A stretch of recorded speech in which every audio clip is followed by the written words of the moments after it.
What inspired me to become a filmmaker is it's my father. Because back in the day, like from my childhood, like for most of the times he had a photographer come through to take us photos during the events at home. Even at school, he sent photographers to come and take us photos. In some way, in my subconscious, I think I was getting attracted to the camera. The most influential thing I remember is the movies. Whenever he came home, we would go and buy movies from the supermarket, which is crazy. Just imagine the tapes we used to buy from the supermarkets. That was so unique that till now I still like think of it and just wonder how that even happened, that now we watch movies on Netflix. And those movies were interesting because we used to just sit with him, watch these movies and discuss about the movies. I think that's what inspired me, like in my subconscious. My favorite movies are The Aviator, Schindler's List, Citizen Kane, we have Goodfellas, and then Wolf of Wall Street. It's weird that most of the movies are by Martin Scorsese, but then I have other directors like I like. There's Alfred Hitchcock, Quentin Tarantino. It means a lot. It means it is something that can stop time, like something that freezes time, something that stores time. I don't think there's anything else that very well stores time. Like right now, this moment here, we've gotten it. It is in the archives. Like there's never going to be this moment again. And for me, that's what film gives us. Without film, I don't know if there would ever be any medium to capture the imagery, the sound. It's just a full dimensional capture of time. Like you watch this and it's time travel. You're here with me and you just experience this moment with me. So that's what film means to me. There are many lows and a lot of highs in film.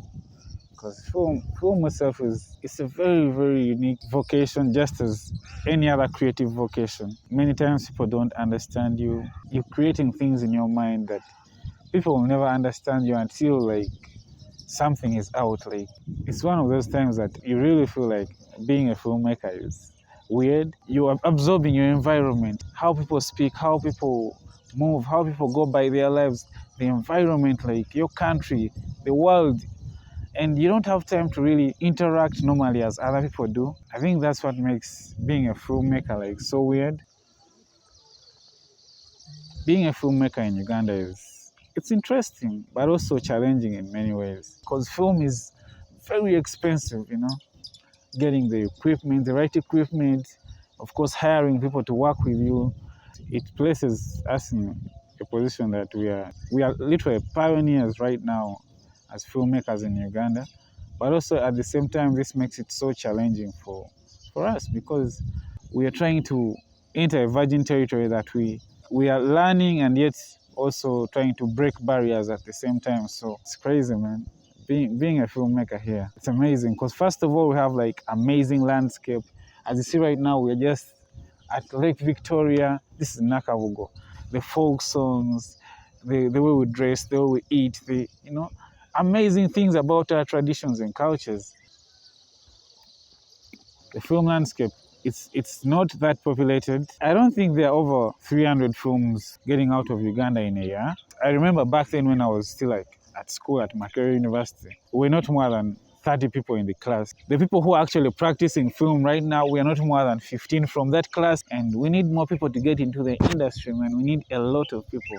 So that there is competition, so that, we get to make better movies than we are making even right now. We are still facing problems of distribution, exhibition, marketing, a lot to inadequate funding in our movies. There's a long way to go. We need some people to come through and invest in the industry, market the movies, and distribute our movies, just get the word out there because people do not consume our movies in Uganda. We have many beautiful movies coming out, going on Netflix, going on Power Magic, but it's not like everyone can afford such luxury.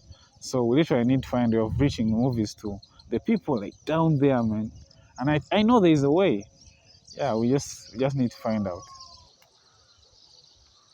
When I was a kid, like in primary level, this teacher used to make us like tell stories. Like we used to get in front of the class, and that was the best time I had at school. So that means I've always wanted to tell stories. And I feel like film is the best way you can tell your story. Yes, you can write a book, do radio drama. There are many forms of telling stories. You can use fashion, but film blends all this fashion, lighting, writing. So I feel like this is the full package, and it's the best way I can put out the full potential of my storytelling, craft. So yeah, it's the right choice for me. It is the right choice. I must say, film is like in the top three of, Madam, man, you're running? Come, come, come, come. Okay, come. Come and tell me. Come. That's a personal question, man. I do not know if I'm ready to answer that. The lake is so cold right now. It's getting cold, and there's guys just on the canoes and the boats fishing right now.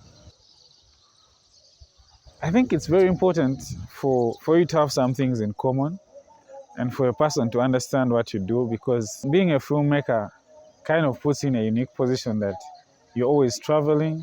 So sometimes you may not have like enough time for this person. So this person should literally love film also to a certain extent, at least, to get to understand why you're behaving the way you're behaving and why your lifestyle is in a certain way. But if they don't understand that, I think it can't work.